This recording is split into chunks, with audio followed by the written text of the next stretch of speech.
سوال یہ ہے کہ تقلید کا ثبوت قرآن و حدیث کی روشنی میں عطا فرما دیں۔ یہ بہت ہی اہم موضوع ہے۔ مختصر یہ ہے کہ تقلید کا لغوی معنی ہے ہار پہنانا، اصطلاحی معنی ہے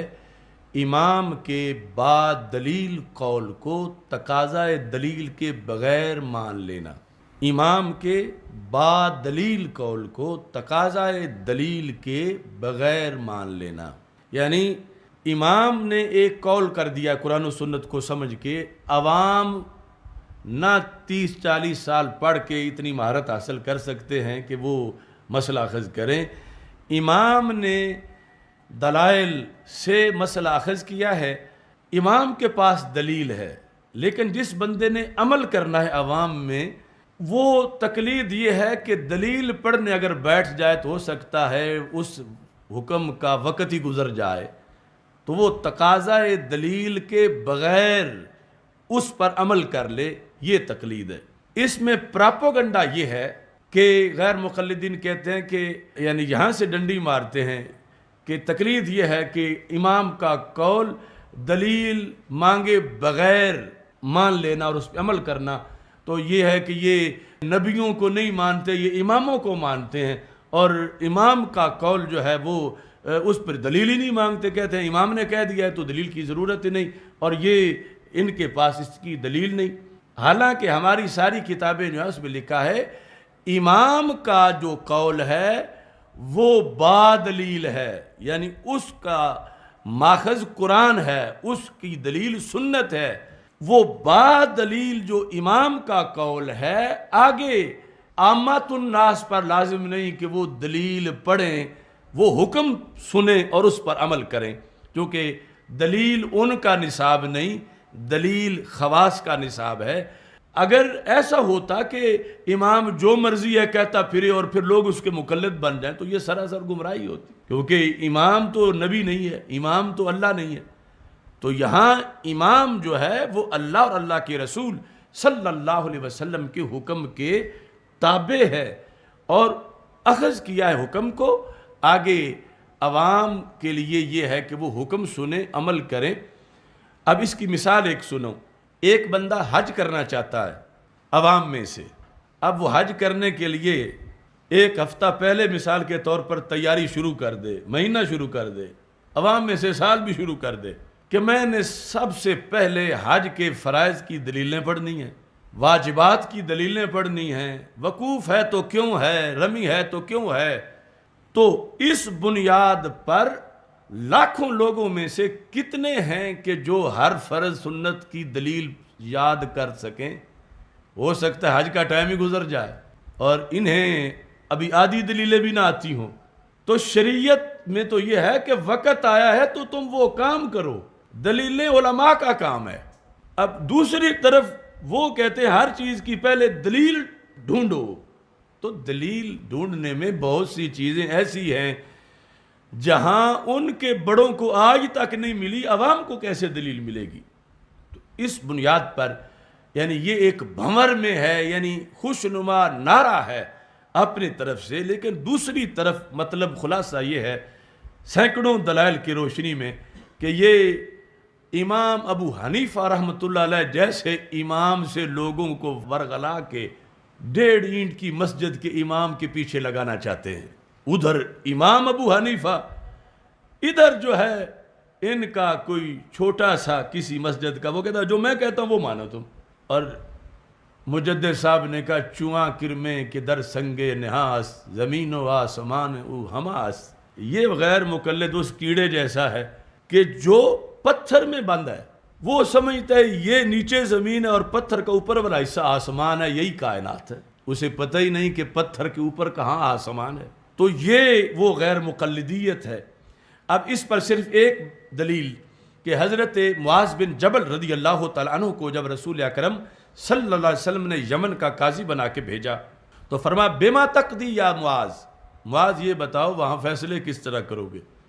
یعنی لوگوں نے، وہاں کی رعایا نے، وہاں کی عوام نے تجھے فالو کرنا ہے، اور انہوں نے حکم دیا کہ تم نے معاذ کا کہنا ماننا ہے، ان سے شریعت پوچھنی ہے، اور جو یہ کہیں وہ تمہارا دین ہے، تم نے اس پہ عمل کرنا ہے۔ اور ان سے پوچھا کہ تم کیسے مسئلے بیان کرو گے، فیصلہ آئے گا تو کیسے جواب دو گے؟ انہوں نے کہا اقضی بے کتاب اللہ، میں اللہ کی کتاب سے فیصلہ کروں گا۔ یہ جامع ترمذی کی حدیث شریف ہے،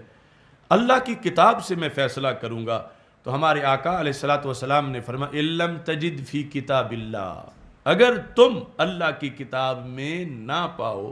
تو پھر کیا کرو گے؟ اب انہوں نے آگے سے یہ نہیں کہا جو ان کا نعرہ ہے غیر مقلدین کا کہ کیسے ہو سکتا ہے کہ اللہ کی کتاب میں نہ ہو، اللہ کی کتاب میں ہوگا، ایسا نہیں انہوں نے کہا۔ انہوں نے کہا اقضی بسنت رسول ہی، اگر مجھے نہ ملا، ہونا اور چیز ہے، مجھے ملنا اور چیز ہے، اور اس وقت تو بھی سارا قرآن نازل بھی نہیں ہوا تھا، اگر مجھے نہ ملا تو میں سنت رسول صلی اللہ علیہ وسلم کے مطابق فیصلہ کروں گا۔ ہمارے آقا علیہ الصلوۃ والسلام نے فرمایا ان لم تجد فی سنت رسول اللہ صلی اللہ علیہ وسلم، اگر تجھے سنت رسول علیہ السلام میں بھی اس مسئلے کا جواب نہ ملا تو پھر کیا کرو گے؟ اب یہ مقام ہے غیر مقلد اور مقلد کے لیے فیصلہ کن۔ اگر ہوتے معاذ بن جبل غیر مقلد معاذ اللہ اور سرکار کا دین غیر مقلدیت والا، تو معاذ بن جبل کہتے محبوب بات شریعت ہے اللہ کی اور اللہ کے رسول صلی اللہ علیہ وسلم، جب نہ قرآن میں ملا نہ سنت میں ملا تو میں چپ کر جاؤں گا، کیونکہ میں نبی نہیں ہوں، میں صاحب شریعت نہیں ہوں، میں کیوں کسی کو جواب دے کے گمراہ کروں، میں چپ کر جاؤں گا۔ تو انہوں نے کیا بولے؟ کہتے ہیں اجتہدوا برأیی، میں مسئلہ بتاؤں گا،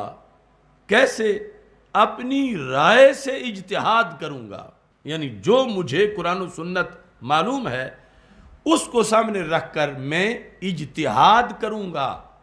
اپنی رائے سے، اجتہدوا برأیی۔ تو اب یہ موقع تھا کہ اگر اس عمل میں کوئی بھی معمولی سا حکم ہوتا تو ہمارے آقا علیہ السلام فرماتے معاذ یہ غلط ہے، تمہاری رائے کیا ہوتی ہے؟ حکم اللہ کا ہے، اللہ کے رسول صلی اللہ علیہ وسلم کا ہے، اور تم اپنی رائے بیچ میں لے آئے ہو۔